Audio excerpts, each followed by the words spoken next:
রাজধানীতে বর্জ্য অপসারণে গাফলতি এবং গ্রাহকদের কাছ থেকে অতিরিক্ত বিল আদায়ের বিরুদ্ধে এবার কঠোর অবস্থানে ঢাকা দক্ষিণ সিটি কর্পোরেশন ডিএসসিসি।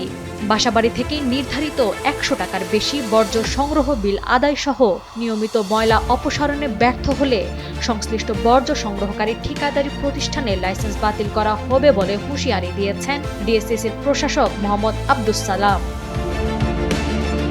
আসন্ন পবিত্র ঈদুল আজহা উপলক্ষে কোরবানির বর্জ্য দ্রুত অপসারণ সহ নগরীর নিয়মিত বর্জ্য ব্যবস্থাপনা কার্যকর রাখার জন্য বিভিন্ন নির্দেশনা দেন ডিএসসিসির প্রশাসক। তিনি বলেন, এটি কোনোভাবেই বরদাস্ত করা হবে না। প্রতিটি ফ্ল্যাট বাসাবাড়ি থেকে মাসিক সর্বোচ্চ ১০০ টাকা নিতে হবে এবং তা অবশ্যই নির্ধারিত রসিদের মাধ্যমে আদায় করতে হবে। কোরবানি ঈদের বর্জ্য দ্রুত অপসারণ নিশ্চিত করতে বিশেষ কর্মপরিকল্পনা হাতে নিয়েছে ঢাকা দক্ষিণ সিটি কর্পোরেশন।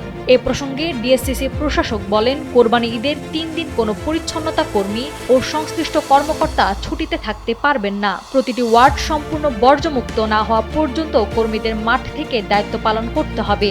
এবং তিনি আরও বলেন, যেসব বাসার মানুষ নিজেদের ঘরের ময়লা রাস্তায় বা খালে ফেলেন তাদের বিরুদ্ধে ভ্রাম্যমাণ আদালত পরিচালনা করা হবে। নাওয়ার সালসাবিল দুরদানা, সময়ের আলো।